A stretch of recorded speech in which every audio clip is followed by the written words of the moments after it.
Hola, ¿qué tal? Buenas noches. Soy alumno de la Universidad Virtual del Estado de Guanajuato. Mi nombre es Octavio Tapia Pérez. Mi número de matrícula es 22023971. Bueno, el reto del que vamos a tratar hoy es sobre la aplicación práctica de la norma a los contratos mercantiles internacionales. Y para esto vamos a analizar un caso práctico. Bueno, y el caso trata de lo siguiente. El hospital Caminemos Juntos, ubicado en España, celebró un contrato con el laboratorio Collins and Phillips, ubicado en Nueva Zelanda.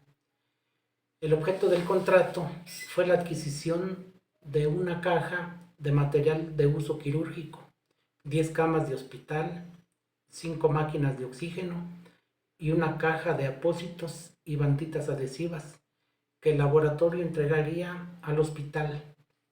Las negociaciones se hicieron mediante intercambio de correos electrónicos. El precio pactado de la mercancía fue por la cantidad de 2 millones de pesos y culminó con la firma electrónica del contrato el día 30 de enero del 2020. Se estableció como tiempo máximo de entrega de la mercancía 3 meses.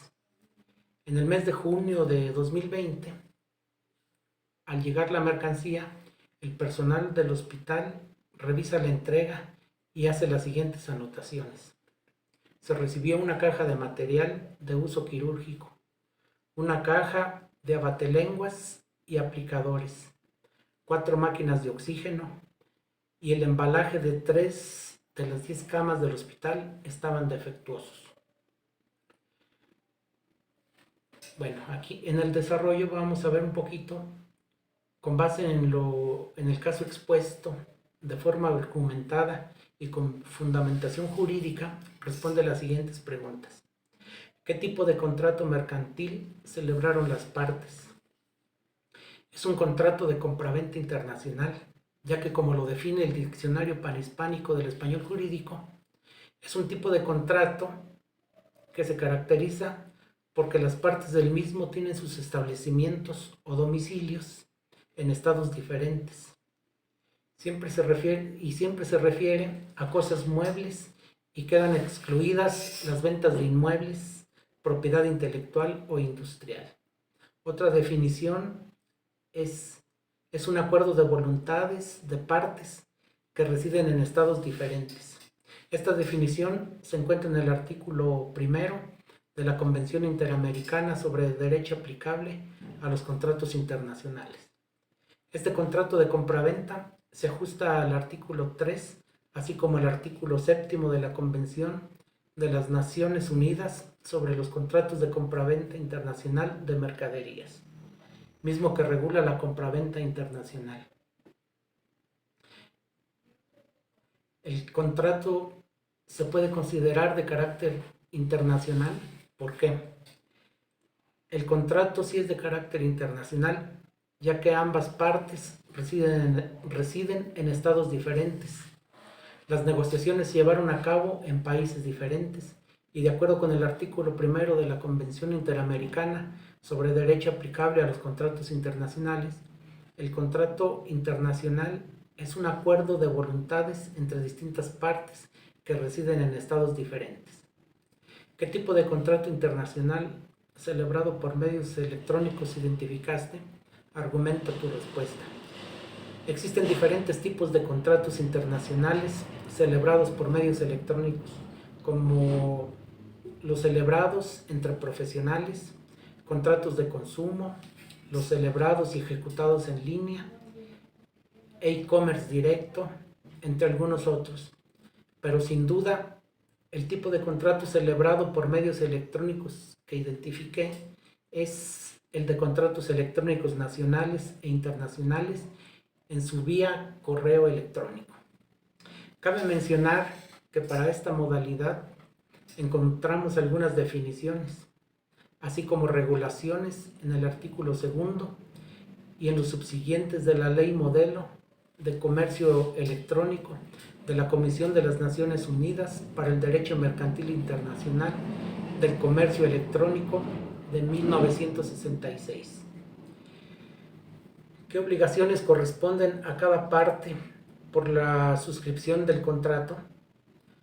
Podemos encontrar las obligaciones de quien vende y están desde el artículo 30 y hasta el artículo 52 de la Convención de las Naciones Unidas sobre los contratos de compraventa internacional de mercaderías. Algunas de las obligaciones de quien vende son las siguientes: entregar las mercaderías, transmitir su propiedad y su documentación en las condiciones que estipula el contrato, así como la fecha, lugar y plazo determinados en el mismo. Deberá entregar las mercaderías cuya calidad, cantidad y tipos correspondan a los estipulados en el contrato, que estén envasadas en la forma fijada en el contrato. Las obligaciones de quien compra son las siguientes. Las encontramos en el artículo 53 y hasta el 60 de la misma Convención de las Naciones Unidas sobre los contratos de compraventa internacional de mercaderías, las cuales son pagar el precio de las mercaderías y recibir en las condiciones establecidas el contrato en la presente convención. La recepción consiste en esperar todos los actos que razonablemente se puedan esperar de él para que el vendedor pueda efectuar la entrega y hacerse cargo de las mercaderías, recibir la mercancía en el lugar y la fecha establecidos en el contrato. Cabe mencionar que si el comprador no cumple con sus obligaciones a tiempo, el vendedor puede establecer un tiempo razonable para que lo haga. Las partes no señalaron legislación alguna. Entonces, ¿cuál debe aplicarse?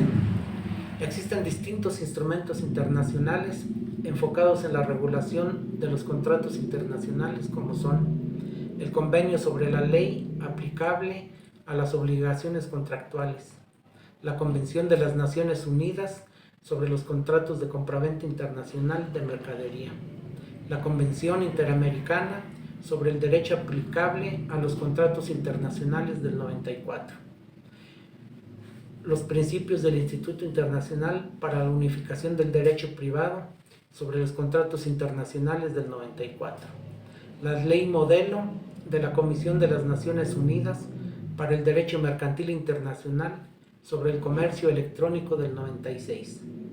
En este caso, puede aplicarse la Convención de las Naciones Unidas para contratos de compraventa internacional de mercaderías o Convenio de Viena de 1980.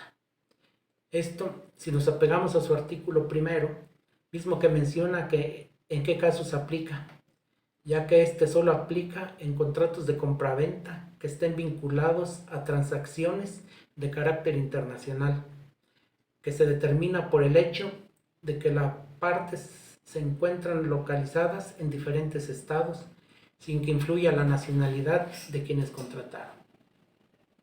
Considerando que la recepción de la mercancía no fue acorde a lo que se celebró en el contrato, ¿qué opciones crees que tenga el hospital frente al contrato?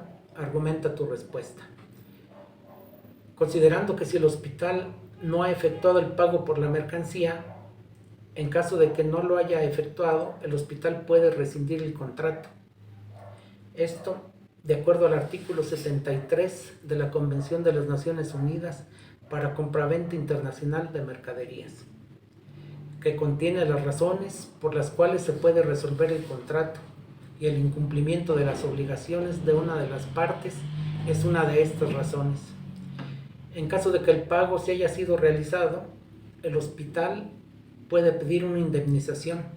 Esto de acuerdo a los artículos del 74 al 77 de la Convención de las Naciones Unidas para la compraventa internacional de mercaderías. ¿Crees que procede la cancelación del contrato? Si ambas partes así lo acordasen, sí es posible. Y sí procede la cancelación del contrato. Esto de acuerdo con el artículo 29 de la Convención de las Naciones Unidas para la compraventa de mercaderías. Si ambas partes no acordasen la cancelación, el hospital podría realizar los actos para dejar sin efecto el contrato, efectuando los artículos del 74 al 77 de la Convención de las Naciones Unidas para la Compraventa Internacional de Mercaderías. Conclusión. Enuncia qué cláusulas crees que podrían ser aplicables al contrato celebrado entre el Hospital Caminamos Juntos y el Laboratorio Collins and Phillips para prevenir futuros conflictos. Bueno, la primera cláusula es la descripción del objeto de contrato, así como las consecuencias de que los objetos no coincidan con los que pidió el comprador. Las mercaderías deben de estar descritas con suficiente precisión.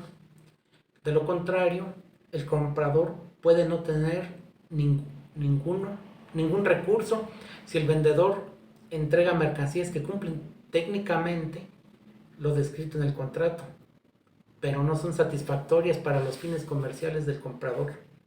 El precio del contrato, cláusula 2, el precio del contrato. Esta cláusula se refiere a que las partes deberán indicar claramente la moneda de contrato y el importe total del contrato, tanto en letras como en números. Si las partes no logran ponerse de acuerdo sobre un precio concreto, deberá de existir una cláusula en la que se explique el método para determinar dicho precio. Cláusula 3.